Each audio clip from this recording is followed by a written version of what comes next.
కొన్ని వందల ఏళ్ల వెనక్కి తీసుకెళ్లడంతో మూవీ స్టార్ట్ అవుతుంది. అక్కడ ఒక రాజు తన సైన్యంతో కలిసి ఒక భయంకరమైన డ్రాగన్ ను తరుముతూ ఉంటాడు. ఆ డ్రాగన్ నుంచి తప్పించుకుని ఒక పెద్ద గుహలోకి వెళ్ళిపోతాడు. రాజు సైనికులు కూడా దాని వెనకే ఆ గుహలోకి వెళ్తారు. లోపలికి వెళ్ళిన తర్వాత ఆ రాజు ఏదో వింత వస్తువును చూసి అలా ఆగిపోతాడు. దాన్ని చూసి మైమర్చిపోతాడు. కానీ సరిగ్గా అదే టైంలో ఆ డ్రాగన్ వాళ్ళ మీద నిప్పుల వర్షం కురిపిస్తుంది. చూస్తుండగానే ఒక్కొక్క సైనికుడు బూడిదైపోతాడు. చివరికి రాజు ఒక్కడే మిగిలిపోతాడు. ప్రాణభయంతో ఆ డ్రాగన్ కాళ్ళ మీద పడి వేడుకోవడం తప్ప అతనికి వేరే దారి ఉండదు. తర్వాత సీన్ కట్ చేస్తే కొన్ని శతాబ్దాల తర్వాత మనల్ని మరో రాజ్యానికి తీసుకెళ్తారు. కానీ ఈ రాజ్యం పరిస్థితి చాలా దారుణంగా ఉంటుంది. కరువుతో ప్రజలు ఆకలితో చచ్చిపోతూ ఉంటారు. ఈ మూవీలో మెయిన్ క్యారెక్టర్ ఎలోడి ఈ రాజ్యపు యువరాణి. అయితే ఆమె కోసం ఒక చాలా పెద్ద ధనవంతుల రాజ్యం నుంచి పెళ్లి సంబంధం వస్తుంది. ఈ వార్త వినగానే వాళ్ళ నాన్న ఆనందానికి అవధులే ఉండవు. ఎందుకంటే ఈ పెళ్లి జరిగితే తన రాజ్యం కష్టాలు తీరిపోతాయని, ప్రజల ఆకలి తీరుతుందని ఆయన ఆశ. ఇష్టం లేకపోయినా కూడా తన ప్రజల కోసం ఎలోడి ఈ పెళ్లికి ఒప్పుకుంటుంది. వెంటనే పెళ్లి పనుల మీద వాళ్ళందరూ ఆ పెద్ద రాజ్యానికి ఓడలో బయలుదేరతారు. అయితే వాళ్ళ ఓడ ఆ రాజ్యానికి దగ్గరవుతున్నప్పుడు ఒక పెద్ద తుఫాన్లో కొన్ని డ్రాగన్లు ఆకాశంలో ఎగరడం చూస్తారు. తర్వాత మొత్తానికి వాళ్ళు ఆ కోటలోకి చేరుకుంటారు. ఆ కోటను చూసి ఎలోడి ఆశ్చర్యపోతుంది. వాళ్ళ కోట కంటే ఎన్నో రెట్లు పెద్దగా చాలా బలంగా ఉంటుంది. అక్కడ ఒక రాజసేవకుడు వాళ్ళకి స్వాగతం పలికి రెస్ట్ తీసుకోవడానికి గదులు చూపిస్తాడు. తర్వాత ఆ రోజు రాత్రి ఎలోడి బాల్కనీలో నిలబడి బయట చూస్తూ ఉంటుంది. అప్పుడే ఆమెకి దూరాన ఉన్న కొండల్లో మంటలు కనిపిస్తాయి. అదేంటో ఆమెకి అర్థం కాదు. తర్వాత పొద్దునే ఆ మహారాణి ఎలోడి వాళ్ళ నాన్నతో, నాకు ఈ సంబంధం నచ్చింది, రేపే పెళ్లి చేద్దాం, కానీ ఈ విషయం గురించి మీతో కొంచెం పర్సనల్గా మాట్లాడాలి అని పిలుస్తుంది. ఆ తర్వాత ప్రిన్స్ ఎలోడి ఇద్దరు మాట్లాడుకోవడానికి బయటకు వెళ్ళిపోతారు. అప్పుడు ఎలోడి సూటిగా ఒకటి అడుగుతుంది, ఏంటి మిమ్మల్ని కూడా ఈ పెళ్లికి బలవంతం చేస్తున్నారా అని అడుగుతుంది. దానికి ప్రిన్స్, అయ్యో అస్సలు కాదు, మీరు నాకు బాగా నచ్చారు అంటాడు. అలా మాట్లాడుకుంటూ వాళ్ళు ఒక కొండ దగ్గరికి వెళ్తారు. అక్కడ ఎలోడి, నిన్న రాత్రి నేను అటువైపు కొండల్లో మంటలు చూశాను, ఏంటవి అని అడుగుతుంది. అందుకు ప్రిన్సు, అవును, ఆ కొండలు మాకు చాలా ముఖ్యమైనవి. అక్కడ ఉన్న ఒక గుహలో మా పూర్వీకుల కాలం నాటి కొన్ని పూజలు జరుగుతాయి. మన పెళ్లి తర్వాత ఆచారం ప్రకారం మనం కూడా అక్కడికి వెళ్ళాలి అని చెప్తాడు. తర్వాత నెక్స్ట్ సీన్లో ఎలోడి వాళ్ళ నాన్న చాలా కంగారుగా టెన్షన్గా కనిపిస్తాడు. ఆ రాణితో మాట్లాడినప్పటి నుంచి ఆయన ప్రవర్తనలో తేడా వస్తుంది. ఎలోడి వాళ్ళమ్మ, ఏమైంది మీకు, ఎందుకు అలా ఉన్నారు అని ఎంత అడిగినా కూడా ఆయన ఏమీ చెప్పడు. దాంతో ఆమెకి అనుమానం వచ్చి నేరుగా ఆ మహారాణిని అడుగుదామని వెళ్తుంది. కానీ ఆ రాణి చాలా పొగరుగా ఉంటుంది. నువ్వు చిన్న రాజ్యం నుంచి వచ్చావు, నీతో మాట్లాడాల్సిన అవసరం నాకు లేదు అన్నట్టు మొహం మీదే చెప్పి పంపించేస్తుంది. సో రాణితో మాట్లాడలేకపోయిన ఎలోడి తల్లి నిరాశగా తన ఇద్దరు కూతుళ్ళ దగ్గరికి వస్తుంది. నాకు ఎందుకో కీడు శంకిస్తుంది, ఇక్కడ ఏదో చాలా పెద్ద తప్పు జరగబోతుంది అని చెప్తుంది. వాళ్ళు మాట్లాడుకుంటూ ఉండగానే ఎలోడి వాళ్ళ నాన్న అక్కడికి వస్తాడు. ఆయన ముఖంలో కూడా టెన్షన్ స్పష్టంగా కనిపిస్తుంది. వెంటనే మాట మార్చి భార్యను పక్కకు తీసుకెళ్లిపోతాడు. దీన్ని బట్టి మనకి ఒకటి అర్థమవుతుంది, అతనికి కూడా ఏదో తెలుసు, కానీ అందరి దగ్గర దాస్తూ ఉన్నాడు. తర్వాత నెక్స్ట్ సీన్లో ఎలోడి ప్రిన్స్ల పెళ్లి అంగరంగ వైభవంగా జరిగిపోతుంది. పెళ్లి తర్వాత ప్రిన్స్ ఆమెని ఆ కొండల వైపుకి తీసుకెళ్లిపోతాడు. మొన్న తను మంటలు చూసిన ప్రదేశానికి తీసుకెళ్తాడు. అక్కడ కొన్ని ప్రత్యేకమైన పూజలు ఉంటాయని ప్రిన్స్ ముందే చెప్పాడు కదా. తర్వాత వాళ్ళు కొండ లోపల ఉన్న ఒక గుహ దగ్గరికి చేరుకుంటారు. అక్కడ అప్పటికే ఆ రాజ్యం వాళ్ళందరూ వీళ్ళ కోసం ఎదురు చూస్తూ ఉంటారు. అప్పుడు ఆ మహారాణి ఎలోడితో అసలు కథ చెప్తుంది. ఈ గుహలో ఒక డ్రాగన్ ఉంటుంది. 100 ఏళ్ల క్రితం అది మా రాజ్యాన్ని నాశనం చేసింది. దాన్ని ఆపడానికి మా పూర్వీకుడైన రాజు ఇక్కడికి వచ్చాడు. కానీ ఆ డ్రాగన్ను ఎవరు ఓడించలేకపోయారు. చివరికి ప్రాణాలు కాపాడుకోవడానికి మా రాజు ఆ డ్రాగన్తో ఒక ఒప్పందం చేసుకున్నాడు. అదేమిటంటే తన 3 కూతుళ్ళని ఆ డ్రాగన్కి బలి ఇస్తాను అని. తర్వాత ఆ రోజు నుంచి ఈ రోజు వరకు ఆ డ్రాగన్ మా రాజ్యం వైపు కన్నెత్తి కూడా చూడలేదు. అప్పటి నుంచి మేము ఈ ఆచారాన్ని పాటిస్తూనే ఉన్నాం అని వివరిస్తుంది. తర్వాత ఇక్కడే ఒక పెద్ద ట్విస్ట్ ఉంటుంది. ఆ రాణి ప్రిన్స్ ఎలోడి ఇద్దరు చేతుల మీద ఒక చిన్న ఘాటు పెట్టి వాళ్ళిద్దరి చేతులను కలుపుతుంది. ఈ క్షణం నుంచి మీరిద్దరూ ఒకటే అంటుంది. వెంటనే ప్రిన్స్ ఎలోడిని తన చేతుల్లోకి ఎత్తుకుంటాడు. ఎలోడి సిగ్గుపడుతూ చాలా సంతోషపడుతూ ఉంటుంది. కానీ ఆ తర్వాత సెకండ్లోనే తన జీవితం తల్లక్రిందులు కాబోతుందని ఆమెకు తెలియదు. ఎవరు ఊహించిన విధంగా ఆ ప్రిన్స్ ఎలోడిని కింద ఉన్న లోతైన అగాధంలోకి తోసేస్తాడు. కింద పడిపోగానే ఎలోడి పాపం స్పృహ కోల్పోతుంది. తర్వాత కొద్దిసేపటికి ఆమెకి స్పృహ వస్తుంది. వెంటనే కాపాడండి కాపాడండి అని గట్టిగా అరుస్తుంది. ఆమె అరుపులకు అక్కడ నిద్రపోతున్న డ్రాగన్కి మెలకువ వస్తుంది. ఎవరూ రారని అర్థం చేసుకున్న తర్వాత తానే పైకెక్కాలని ప్రయత్నిస్తుంది. కానీ ఆ గోడలన్నీ చాలా జారుడుగా ఉంటాయి. ఎన్నిసార్లు ప్రయత్నం చేసినా కూడా జారి కింద పడిపోతూనే ఉంటుంది. తర్వాత అక్కడ ఆమెకి ఇంతకుముందు ఇలాగే బలిచ్చిన అమ్మాయిల వస్తువులు, బట్టలు కొన్ని కనిపిస్తాయి. అంతలోనే గాలిలో మంటలు కనిపిస్తాయి. కొన్ని పురుగులు ఆ మంటలకు కాలి చచ్చిపోవడం చూస్తుంది. అది డ్రాగన్ వదిలిన నిప్పు. వెంటనే ఆ డ్రాగన్ ఆమె ముందుకు వచ్చి నిలబడుతుంది. దాన్ని చూసి ఎలోడి భయంతో వణికిపోతుంది. అప్పుడు ఆ డ్రాగన్ తన భయంకరమైన గొంతుతో నీ పేరేంటి అని అడుగుతుంది. ఎలోడి తన పేరు చెప్పగానే ఆ డ్రాగన్ ఓ నువ్వు ఆ ఒప్పందంలో భాగంగా వచ్చావన్నమాట. ఈరోజు నిన్ను చంపేస్తాను. నీ ఒంటి నుంచి నాకు రాజవంశపు వాసన వస్తుంది అంటుంది. తర్వాత ఆ డ్రాగన్ తన మీద దాడి చేసే లోపే ఎలోడి అక్కడి నుంచి పరుగులు పెడుతుంది. డ్రాగన్ తన నోటి నుంచి నిప్పులు కక్కుతుంది. ఆ మంటల నుంచి తప్పించుకునే ప్రయత్నంలో ఎలోడి ఒక చిన్న గుహలోకి దూరిపోతుంది. కానీ ఆ మంటలు ఆమె కాలికి తగలడంతో కాలు దారుణంగా కాలిపోతుంది. తన డ్రెస్సుని చించుకొని ఆ గాయానికి కట్టుకట్టుకుంటుంది. కానీ ఎలోడి ఓడిపోవడానికి సిద్ధంగా లేదు. ఎలాగైనా సరే ఇక్కడ నుంచి బయటపడాలని ఫిక్స్ అయిపోతుంది. లేచి ఆ గుహలో దారి వెతకడం మొదలు పెడుతుంది. అలా వెళ్తూ ఉండగా ఆమెకి దూరాన నీలిరంగు వెలుగు ఒకటి కనిపిస్తుంది.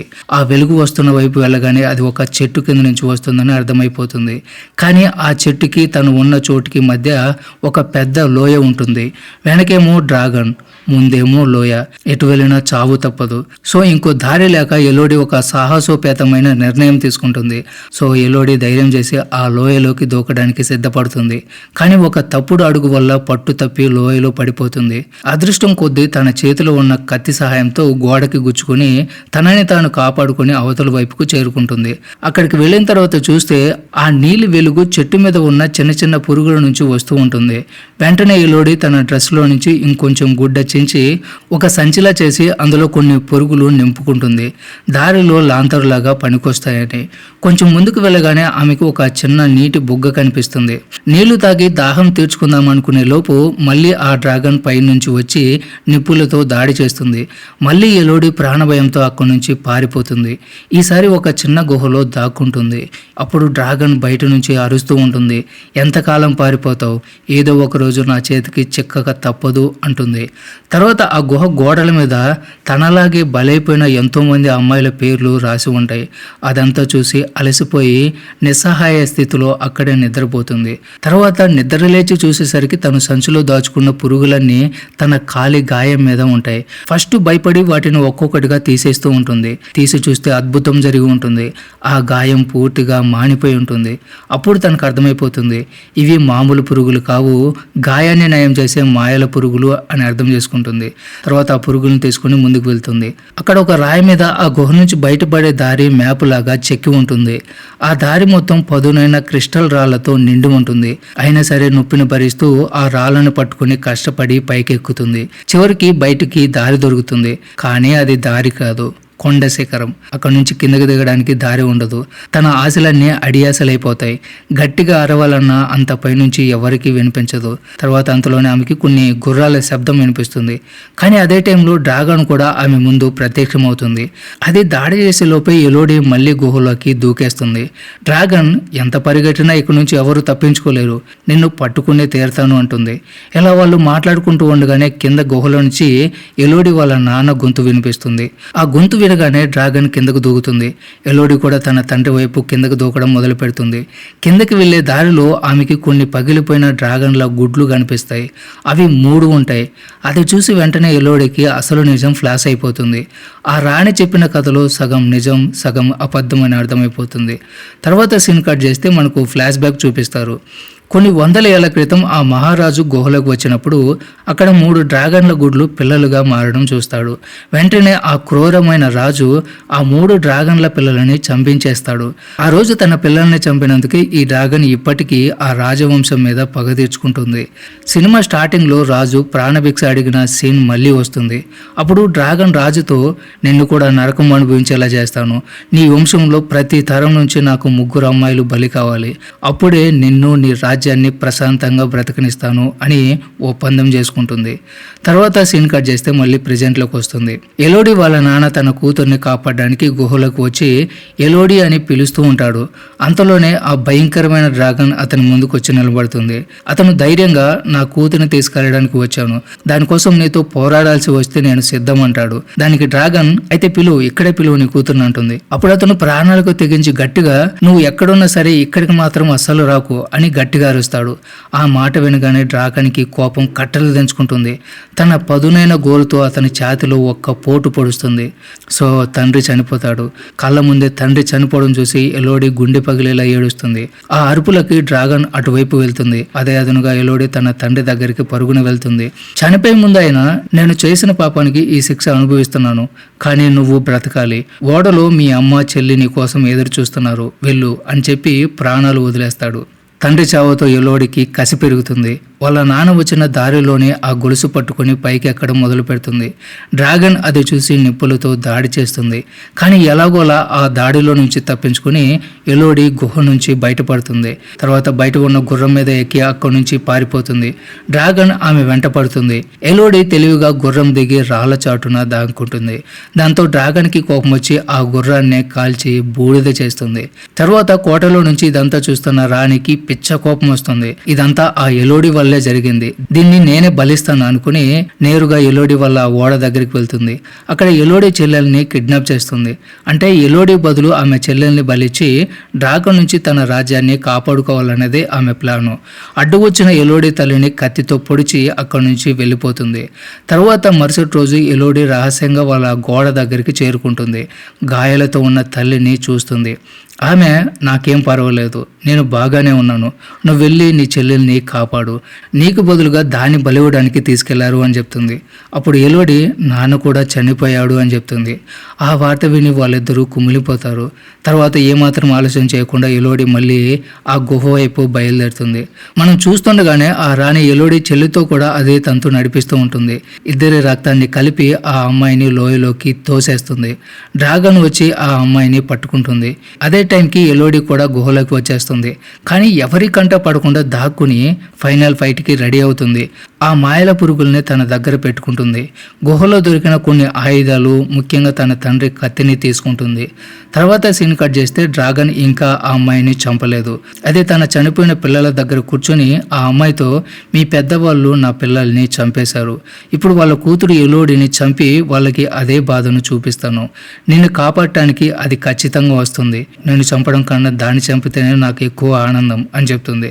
సరిగ్గా అప్పుడే ఎలోడి ప్లాన్ ప్రకారం గుహలో ఒక పెద్ద శబ్దం చేస్తుంది. ఆ శబ్దం విన్న డ్రాగన్ ఎలోడి వచ్చిందని గ్రహించి అటువైపు వెళ్తుంది. డ్రాగన్ అటువైపు వెళ్ళగానే ఎలోడి తన చెల్లెల దగ్గరికి చేరుకుంటుంది. కానీ ఆమెను కాపాడి తీసుకెళ్లే లోపే డ్రాగన్ మళ్ళీ వెనక్కి వచ్చేస్తుంది. అప్పుడు ఎలోడి ధైర్యంగా డ్రాగన్తో మన ఇద్దరిని మోసం చేశారు, నువ్వు వాళ్ళ రాజ్యం మీద దాడి చేసావని మాతో అబద్ధం చెప్పారు, కానీ నిజం ఏమిటంటే వాళ్ళు నీ పిల్లల్ని చంపేశారు అని చెప్తుంది. కానీ డ్రాగన్ కోపంతో ఏదైతే అంటే వాళ్ళు మీ పెద్దవాళ్లే కదా, వాళ్ళ మీద పగను నీ మీద తీర్చుకుంటాను అంటుంది. కానీ మేము వాళ్ళ పిల్లలం కాదు అని ఎలోడి చెప్పేలోపు డ్రాగన్ నిప్పులతో దాడి చేస్తుంది. ఆ దాడి నుంచి తప్పించుకుపోయి ఎలోడి నేలలో పడిపోతుంది. డ్రాగన్ ఆమెను పట్టుకుని తన గోళ్లతో గాయపరుస్తుంది. ఈసారి తనను తాను కాపాడుకోవడానికి ఎలోడి తన కత్తితో డ్రాగన్ కంటిలో బలంగా పొడుస్తుంది. ఆ దెబ్బతో డ్రాగన్కి పిచ్చెక్కిపోతుంది. ఎలోడిని విసిరుకొట్టి ఒక పెద్ద నిప్పుల వర్షం కురిపిస్తుంది. కానీ ఆ నిప్పు గుహలోని రాళ్లకు తగిలి రిఫ్లెక్ట్ అయిపోయి తిరిగి ఆ డ్రాగన్కే తగులుతుంది. ఆ మంటల్లో డ్రాగన్ కాలిపోయి తీవ్రంగా గాయపడుతుంది. అప్పుడు ఎలోడి తన చేతిలో ఉన్న ఘాటును చూపిస్తూ అసలు నిజం చెప్తుంది.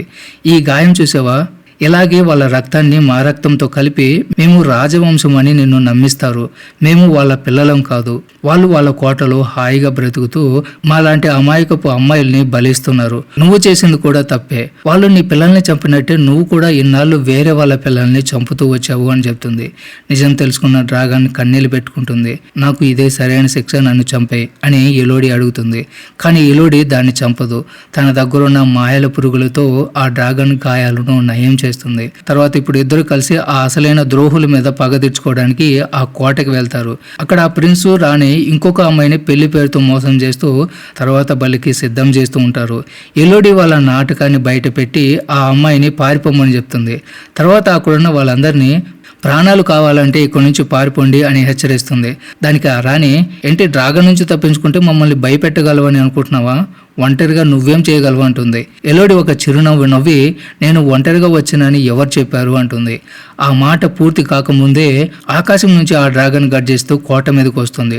చూస్తుండగానే ఆ డ్రాగన్ తన నిప్పులతో ఆ దుర్మార్గపు రాజ్య కుటుంబాన్ని, వాళ్ళ కోటని మొత్తం కాల్చి బూడిద చేస్తుంది. దాని పగ ఇప్పుడు సరిగ్గా తీరుతుంది. తర్వాత లాస్ట్ సీన్లో ఎలోడి, ఆమె తల్లి, వాళ్ళ అమ్మ ఓడలో తన రాజ్యానికి తిరుగు ప్రయాణం పెడతారు. ఆ దుర్మార్గపు రాజ్య సంపద అంతా ఇప్పుడు వాళ్ళదే. అప్పుడు ఎలోడి వాళ్ళ అమ్మతో, ఇప్పుడు నువ్వు మన రాజ్యంతో పాటు ఈ రాజ్యాన్ని కూడా బాగా చూసుకోగలవు అంటుంది. వాళ్ళు వెళ్తూ ఉండగా ఆ డ్రాగన్ ఇప్పుడు వాళ్ళ స్నేహితురాలిలాగా వాళ్లకు రక్షణగా ఆ ఓడ పక్కనే ఎగురుతూ ఉంటుంది. ఈ అందమైన సీన్తోనే ఈ సినిమా ఎండ్ అవుతుంది. సో ఇది ఫ్రెండ్స్ ఇవాళ video. Don't forget subscribe. Thanks for watching.